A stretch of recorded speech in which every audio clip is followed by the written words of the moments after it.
George Clooney continues to be very involved in politics 2 months after the actor and filmmaker published an op-ed in the New York Times calling on President Joe Biden to drop out of the 2024 race. Now, late night show host Jimmy Kimmel was fawning over Clooney on his show, as Clooney once fawned over Biden. I want to talk to you about the big thing, and you know what that is. Right. You, as everyone knows now, in July you wrote an op-ed in the New York Times that... Going to get right into that. We have time for one more question. And it may well have did actually change the world. I mean, it had an enormous impact on the presidential election. Right? I don't know that that's true. There was an awful lot of people. Yeah, it was. Well, listen, the bottom line is, as you know, I've let's now not skip said, right to the bottom line. The bottom line is The bottom line is that it's very hard to let go of power, and President Biden did something really extraordinary. Clooney also responded to Trump's demand for Clooney to get out of politics and go back to television. Trump is a big fan of yours. I don't know if you've seen this, but he posted in July. So now fake movie actor George Clooney, he doesn't know that movies are fake, does he? I don't think so. Who never Hannibal came Lecter close is to making a great movie, is getting into the act. He's turned on Crooked Joe like the rats they both are. What does Clooney know about anything, says the host of Celebrity Apprentice. Clooney should get out of politics and go back to television. Movies never really work for him. I will if he does.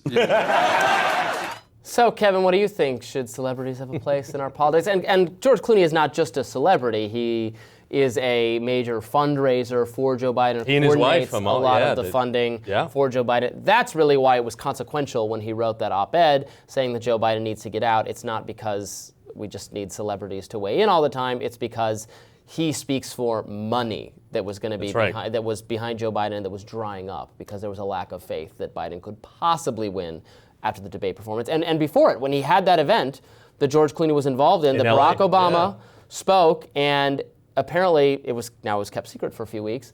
Everyone there who interacted with Joe Biden was like, WTF, oh my God, what is wrong with him? He can't be, this can't work. Yeah. And they didn't, then it became okay to say that after the debate. Well, and then we saw some of the floodgates open in the wake of that. I think your point is spot on, that Clooney represents not just an actor and a well-known actor, but his depth within the Democratic Party, funding not just national campaigns, but working in support of Senate and House races as well. I mean, he is as ingrained to the Democratic Party as a major donor than probably any actor out there. So his voice certainly carries resonance within, I think, the Democratic Party. Now, to your question, I don't see a lot of engagement in terms of actually celebrities moving the folks over to a certain candidate. Much has been made, of course, of Taylor Swift's endorsement of the vice president in the hours after. Much has been made, not by me, but much has been made of it. Certainly she's one of the more famous people. Oprah is doing an event, I'll note, with the vice president as well today. I think they can be, and we've seen this in the past. There was, of course, a race with Marsha Blackburn in Tennessee, where Taylor Swift is from, where she came out against Marsha Blackburn and spurred a lot of younger people to get registered to vote and to turn out. I think that was a particularly isolated, likely incident in that regard.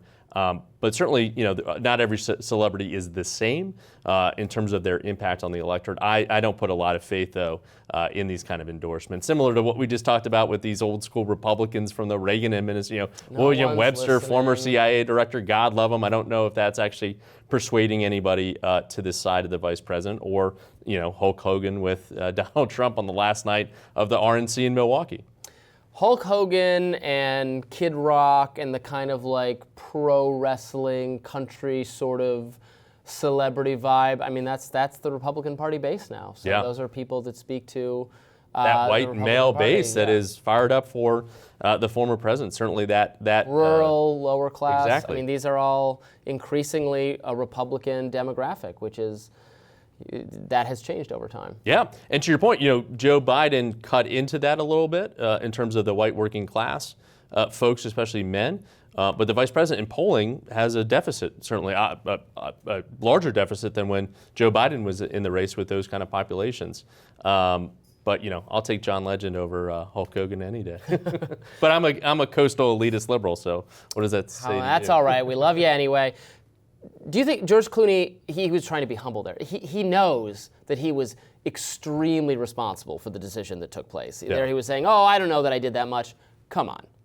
Right? Yeah, again, I mean, that letter kicked off those conversations because it spoke to, and the way that there was generosity in that letter, right? We love you as a president, as a man. I've known you for a long time. Your accomplishments will be written into the history books. But I think it's the right decision is to step back. I think, interestingly enough, and Jimmy Kimmel is the right person to have that conversation with George Clooney, because these two are the ones that really get under Donald Trump's skin, right? Like when Kimmel Jimmy was Kimmel's hosting, just obsessed with Donald Trump. he loves to go. It's a mutual the former obsession, president, I guess. Who could forget when he was hosting the Oscars, right? And Donald Trump was live tweeting about how a failure he was as an Oscar host. Yeah. And then Kimmel read that during the Oscars themselves. I think these two, because again, the former president loves television, right? Loves the optics of television, wants to be in with all these folks from the Apprentice days and even before that. And I think that's one of the few avenues